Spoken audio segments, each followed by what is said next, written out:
Resumo da semana. O ensino médio foi o grande tema votado pela Câmara dos Deputados nesta semana aqui no plenário Ulisses Guimarães. Mas tem outros assuntos também. Quem vai trazer para a gente é a jornalista Ana Raquel Macedo, editora-chefe da Rádio Câmara. Oi, Ana, tudo bem? Tudo bom, Márcia Aquilissardi, como vai? Tudo tranquilo. Pois é, vamos começar então vamos continuar falando da reforma do ensino médio. O que aconteceu? O que mudou, Ana? Pois é, Márcio, quem está acompanhando esse assunto aqui, quem costuma acompanhar esse assunto aqui no parlamento, ou mesmo quem está no ensino médio, ou tem filho no ensino médio, deve estar assim, vendo que tem tido muita discussão sobre o novo ensino médio. O novo ensino médio foi, a partir de uma lei, né, ele foi votado a partir de uma lei de 2017. Só que quando ele começou a ser implementado na prática, houve muita dúvida, houve críticas. O governo agora fez uma consulta pública a estudantes, a gestores escolares, e foi percebido, a partir dessa pesquisa, dessa consulta pública, que havia muitos problemas na implantação do novo ensino médio, que tem como espírito que o estudante ele possa ter ali uma grade curricular obrigatória, que todo mundo faz a mesma, mas que possa ter ali os itinerários formativos em que ele escolhe uma área do conhecimento onde ele pretende atuar depois, futuramente, né, como profissional, né, atuar profissionalmente. Só que, como eu disse, na prática isso tem sido de difícil implementação, especialmente nas escolas públicas, e por isso o governo encaminhou, a partir dessa consulta pública, um projeto aqui para o Congresso, para a avaliação dos deputados e senadores, para reformular esse novo ensino médio. O relator dessa proposta na Câmara, essa proposta que foi aprovada pelos deputados nesta semana, é justamente o deputado Mendonça Filho, do União de Pernambuco, ele que era ministro da Educação na época da reformulação do ensino médio. E depois de muita discussão inclusive com o Ministério da Educação, com o ministro Camilo Santana, os deputados, então, chegaram a um acordo para votação nessa semana. E o que está previsto? Está previsto o seguinte: das 3.000 horas obrigatórias do ensino médio, ali, os estudantes, eles vão poder fazer o seguinte: 2.400 horas vão ser daquele currículo básico que vai ser igual, obrigatório para todo mundo, e com aquelas disciplinas já tradicionais: língua portuguesa, matemática, biologia, química, física, geografia, história. Bom, 2.400 horas, então, com esse currículo básico igual para todo mundo. E as demais 600 horas, aí sim, o estudante vai escolher um daqueles itinerários formativos que ele acredita que seja ali o que ele vai buscar profissionalmente. E aí, esses itinerários aí são aqueles, né, que prevê as linguagens, a matemática, as ciências naturais ou as ciências humanas. Isso para o ensino médio regular. No caso do ensino médio técnico profissionalizante, esse número de horas obrigatórias de disciplinas básicas e naqueles itinerários formativos, ele muda um pouquinho. Fica o seguinte: em vez das 2.400 horas obrigatórias ali daquele currículo igual para todo mundo, são 1.800 horas de formação geral básica, e aí sim as 1.200 horas restantes para completar as 3.000 na questão ali do que ele está buscando no seu ensino técnico profissionalizante. Isso foi feito depois de muito acordo, Márcio, e o relator Mendonça Filho insistiu muito nessa questão de que no ensino técnico profissionalizante houvesse esse número maior de horas, exatamente para que o estudante que está ali consiga cumprir o que é específico desse ensino médio profissionalizante que ele está buscando. Apesar desse acordo, como eu disse, o próprio ministro da Educação acompanhou essa votação aqui na Câmara nessa semana no plenário, acompanhando ali as discussões dos deputados e a votação. Apesar disso, ainda houve críticas em relação ao texto que foi votado, em relação ao texto proposto pelo relator. Por exemplo, que ele não tirou do seu texto que aquele profissional ali, no caso do ensino técnico profissionalizante, o professor, ele pode ser alguém com notório saber, que não necessariamente seja alguém com formação na carreira de professor. Houve críticas em relação a esse ponto, mas foi mantido no texto e a maioria dos deputados concordou. Também houve críticas porque no texto do deputado Mendonça Filho, que foi aprovado, algumas questões que o governo indicava para que, algumas disciplinas que o governo indicava para serem obrigatórias, por exemplo, o ensino de espanhol, isso não ficou como obrigatório no texto do Mendonça Filho. Ele colocou como uma possibilidade de cada escola, mas aí houve críticas também, porque, segundo alguns deputados, isso vai ser a exceção da exceção, que acaba que o ensino, né, de espanhol vai ficar ali de lado e muito poucas escolas vão oferecer.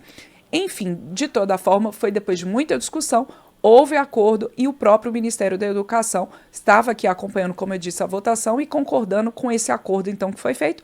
Agora, essa reformulação do novo ensino médio, ela vai para a avaliação dos senadores.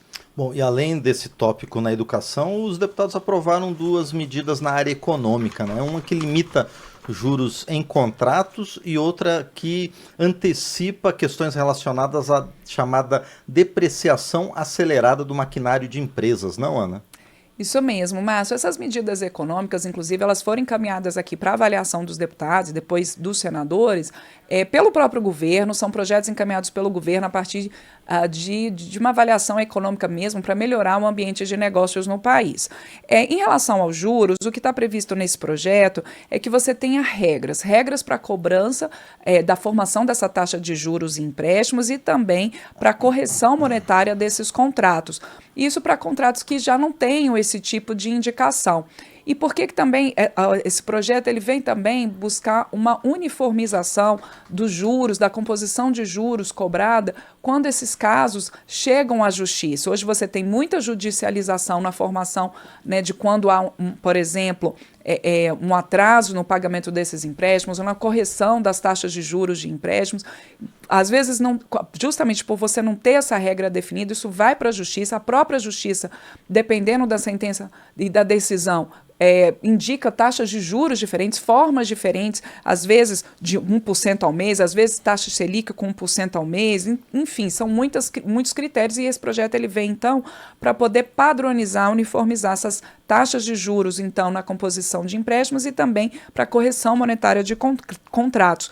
O relator, deputado Pedro Paulo, do PSD do Rio de Janeiro, até citou isso, que hoje há um número aí, um cálculo de cerca de 6 milhões de contratos sem essa definição e que, portanto, você tem ali essa uniformização, um melhor ambiente de negócio, possibilidade, inclusive, na avaliação do governo de redução da taxa de juros, e aí essa proposta, ela prevê duas regras principais para a composição dessas taxas de juros nos contratos. Uma delas baseada na taxa Selic e no IPCA, que é o índice ali principal da inflação, calculado nos 12 meses anteriores, e uma outra por uma média ali aritmética de uma taxa de um título do Tesouro, o NTNB.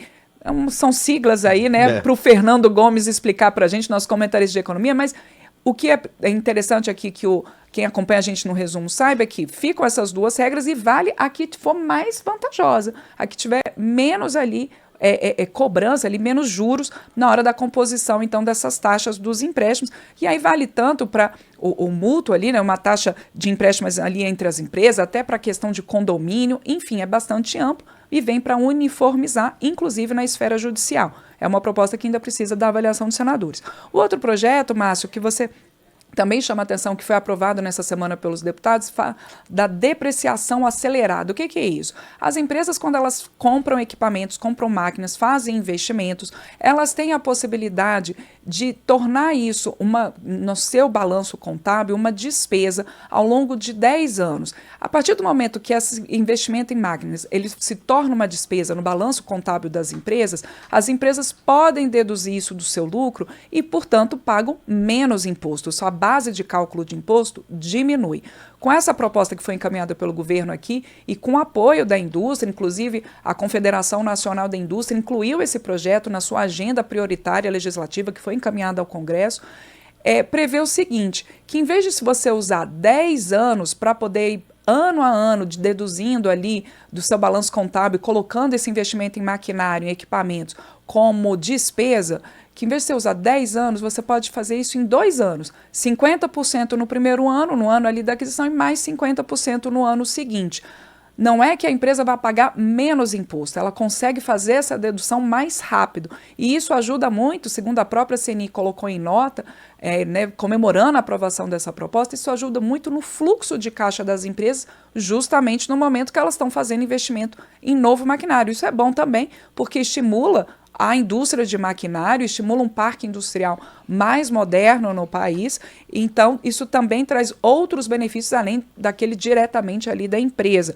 Importante lembrar que é um benefício que vai valer para aquisição de maquinários entre 1º de janeiro e 31 de dezembro de 2024 e que a proposta ela estabelece um limite de 1,7 bilhão de reais para que seja o total que o governo vai deixar de arrecadar ali nesse primeiro momento. E esse valor, o governo ele pode fazer uma atualização por meio de decreto. Como eu disse, essas duas medidas econômicas ainda dependem ali da avaliação dos senadores. Bom, e Ana, ainda na área de economia, mas agora rumo a uma economia verde, né? A Câmara começa a discutir, já aprovou o texto base, ainda faltam alguns detalhes, do programa de incentivo à transição energética. O que é isso, Ana?